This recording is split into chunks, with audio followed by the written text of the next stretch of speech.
Hello दोस्तों, नमस्कार। मैं आज आपको बृहस्पतिवार की कहानी सुनाने जा रही हूँ। प्राचीन काल में एक बहुत ही निर्धन ब्राह्मण था। उसके कोई संतान नहीं थी। वह नित्य पूजा पाठ करता था, परंतु उसकी स्त्री बहुत मलिनता के साथ रहती थी।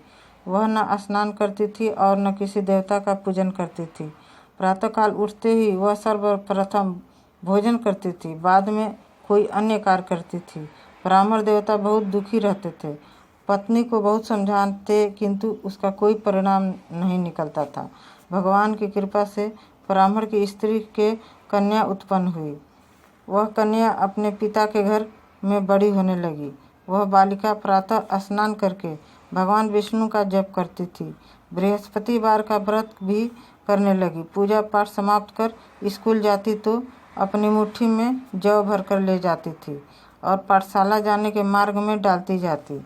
वही जौ स्वर्ण के हो जाते थे, तो लौटते समय वह उसको बीन कर घर लेकर आती थी। एक दिन वह बालिका सूप में उन सोने के जौ को फटक कर साफ कर रही थी। तभी उसकी माँ ने देख लिया और कहा, हे बेटी, सोने के जौ को फटकने के लिए सोने का सूप होना चाहिए। दूसरे दिन गुरुवार था।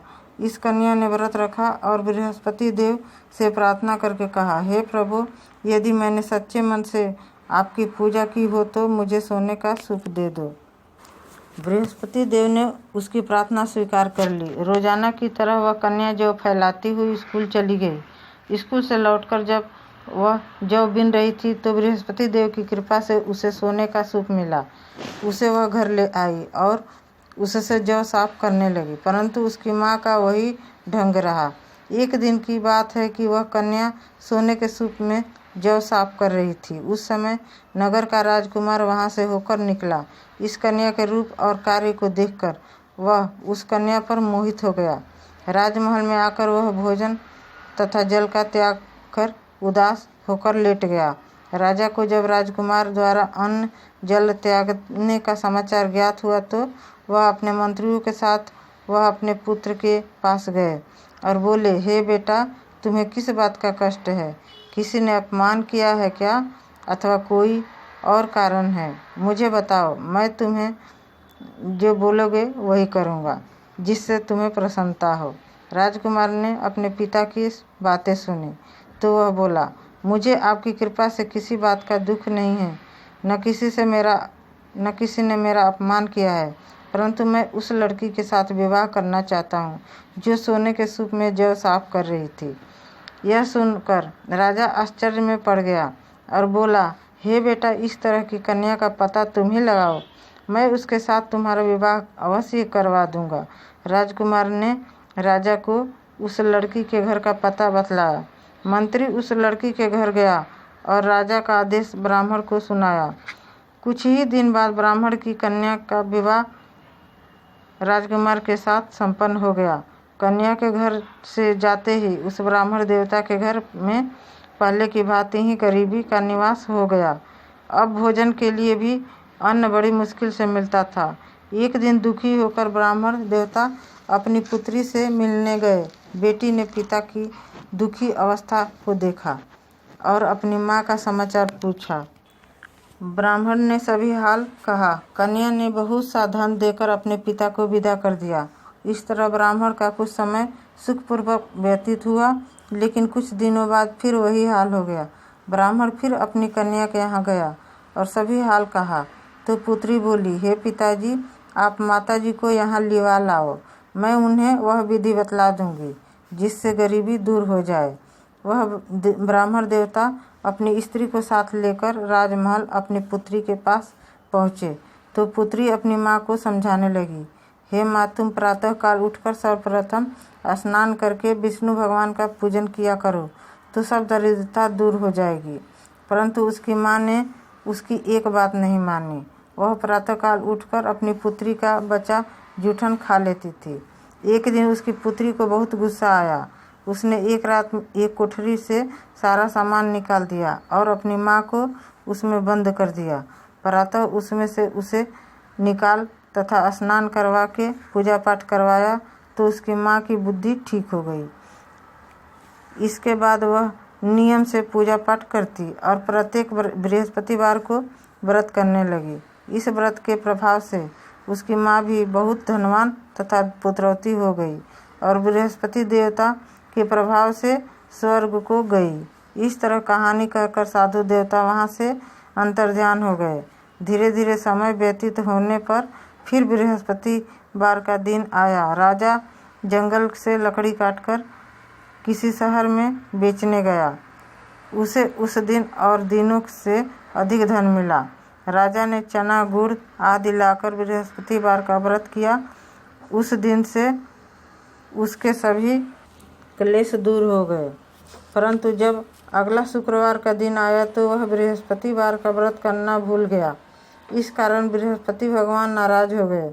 उस दिन उस नगर के राजा ने विशाल यज्ञ का आयोजन किया तथा अपने समस्त राज्य में घोषणा करवा दी कि कोई भी मनुष्य अपने घर में भोजन न बनाए तथा आग भी न जलाए। समस्त लोग मेरे यहाँ भोजन करने आवें। इस आज्ञा को जो न मानेगा उसको फांसी की सजा दी जाएगी। राजा की आज्ञा अनुसार राज्य के सभी वासी राजा के भोज में सम्मिलित हो गए, लेकिन लकड़हारा कुछ देर से पहुंचा, इसलिए राजा उसको अपने साथ महल में ले गए।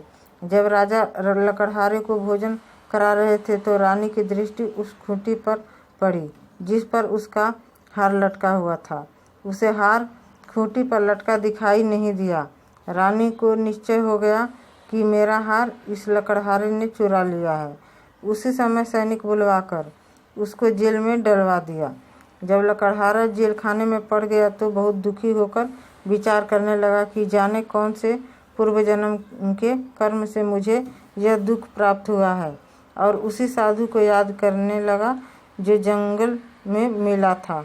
तत्काल बृहस्पति देव साधु के रूप में प्रकट हो गए और उसकी दशा को देखकर कहने लगे, अरे मूर्ख, तूने बृहस्पति देवता की कथा नहीं की, इसी कारण तुझे दुख प्राप्त हुआ है।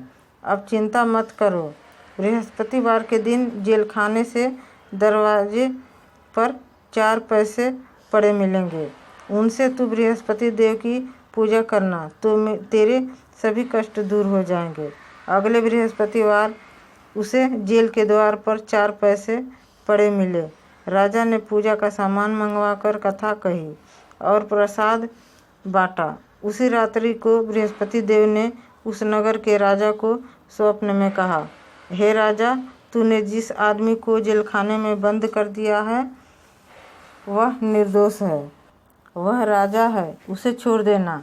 रानी का हार उसी खूंटी पर लटका हुआ है। अगर तू ऐसा नहीं करेगा तो मैं तेरे राज्य को नष्ट कर दूंगा। राजा प्रातःकाल उठा और खूंटी पर हार टंगा देखकर लकड़हारे को बुलाकर क्षमा मांगी। उसे योग्य वस्त्र आभूषण भेंट कर उसे विदा किया। गुरुदेव की आज्ञा अनुसार राजा अपने नगर को चल दिया।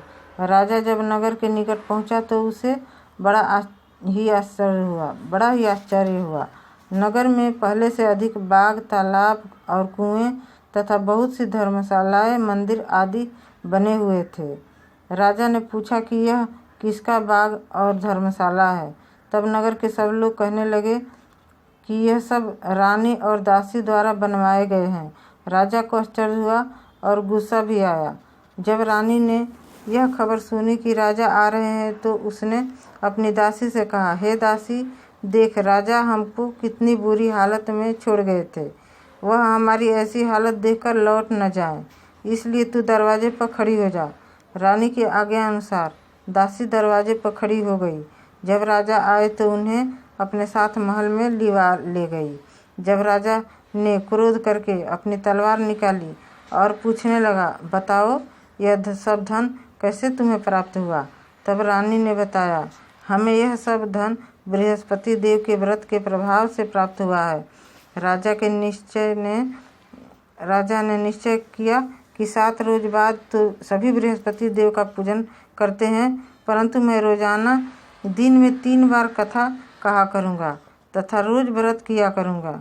हर समय अब राजा के दुपट्टे में चने की दाल बंधी रहती थी तथा दिन में 3 बार कथा कहता। एक रोज राजा के विचार में एक रोज राजा ने विचार किया कि मैं अपनी बहन के यहाँ हुआ हूँ। इस तरह का निश्चय कर राजा घोड़े पर सवार हो अपनी बहन के यहाँ चल दिया। मार्ग में उसने देखा कि कुछ आदमी एक मुर्दे को लिए जा रहे हैं। उन्हें रोककर राजा कहने लगा, अरे भाइयों, मेरी बृहस्पतिवार की कथा सुन लो। वे बोले, लो, हमारा तो आदमी मर गया है, इसको अपनी कथा की पड़ी है। परंतु कुछ आदमी बोले, अच्छा कहो, हम तुम्हारी कथा भी सुनेंगे। राजा ने दाल निकाली और कथा कहनी शुरू कर दी। जब कथा आधी हो गई तो मुर्दा हिलने लगा, और जब कथा समाप्त हुई तो राम राम करके वह मुर्दा खड़ा हो गया। राजा आगे बढ़ा। उसे चलते चलते शाम हो गई। आगे मार्ग में उसे एक किसान खेत में हल चलाता मिला। राजा उससे बोला, अरे भैया, तुम मेरी बृहस्पतिवार की कथा सुन लो। किसान बोला, जब तक मैं तेरी कथा सुनूंगा तब तक मैं 4 हरया जोत लूँगा। जा, अपनी कथा किसी और को सुनाना। राजा आगे चलने लगा। राजा के हटते ही बैल पछाड़ खाकर गिर गए तथा किसान के पेट में बहुत जोर से दर्द होने लगा। उसी समय किसान की पत्नी रोटी लेकर आई। उसने जब यह देखा तो अपने पुत्र से सब हाल पूछा। बेटे ने सभी हाल बता दिया। बुढ़िया दौड़ी दौड़ी उस घुड़सवार के पास गई और उसने बोली, मैं तेरी कथा सुनूंगी, तू अपनी कथा मेरे खेत पर ही चलकर कहना। राजा ने लौटकर बुढ़िया के खेत पर जाकर कथा कही, जिसके सुनते ही बैल खड़े हो गए तथा किसान का पेट का दर्द बंद हो गया। राजा अपनी बहन के घर पहुंच गया। बहन ने भाई की खूब मेहमानी की। दूसरे रोज प्रातःकाल राजा जागा तो वह देखने लगा कि सब लोग भोजन कर रहे हैं। राजा ने अपनी बहन से सब पूछा, ऐसा कोई मनुष्य है जिसने भोजन नहीं किया हो, जो मेरी बृहस्पतिवार की कथा सुन ले? तो बहन बोली, हे भैया, यह देश ऐसा ही है। पहले यहाँ के लोग भोजन करते हैं, बाद में अन्य काम करते हैं। अगर पड़ोस में कोई हो तो देख आती हूँ। ऐसा कहकर बहन देखने चली, परंतु उसे कोई भी ऐसा व्यक्ति नहीं मिला जिसने भोजन न किया हो।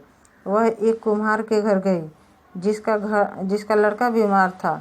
उसे मालूम हुआ कि उसके यहाँ 3 दिन से किसी ने भोजन नहीं किया है।